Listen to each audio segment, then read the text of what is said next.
போதைப்பொருள் மற்றும் தீண்டாமையிலிருந்து நாடு சுதந்திரம் பெற வேண்டும் என்று கன்னியாகுமரி நாடாளுமன்ற உறுப்பினர் விஜய் வசந்த் தெரிவித்துள்ளார்.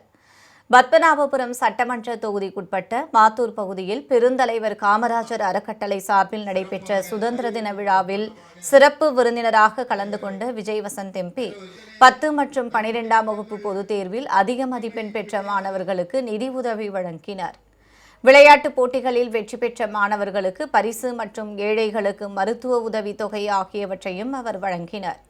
இந்நிகழ்ச்சியில் பேசிய விஜய் வசந்த் எம்பி, நாடு சுதந்திரம் பெற்று 80 ஆண்டுகள் ஆன நிலையிலும் இன்னும் பல விஷயங்களில் நாம் சுதந்திரம் பெற வேண்டியுள்ளதாக கூறினார். நாம் இந்த சுதந்திரத்தை பெறுவதற்கு நம்மளுடைய தலைவர்கள் எவ்வளவு கஷ்டப்பட்டாங்கன்றதை நம்ம எல்லாரும் யோசிச்சு பார்க்க வேண்டிய தருணம்.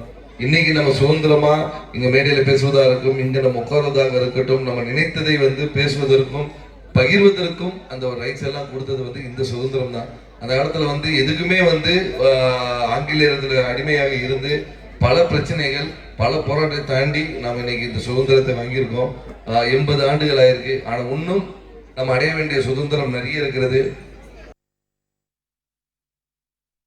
நிகழ்ச்சியில் முன்னாள் அயக்கோடு பஞ்சாயத்து தலைவர் செல்லப்பன், முன்னாள் அருவிக்கரை பஞ்சாயத்து தலைவர் ஜான் கிறிஸ்டோபர், வட்டார தலைவர் வினுராய் மற்றும் காமராஜர் அறக்கட்டளை நிர்வாகிகள் உட்பட ஏராளமானோர் கலந்து கொண்டனர்.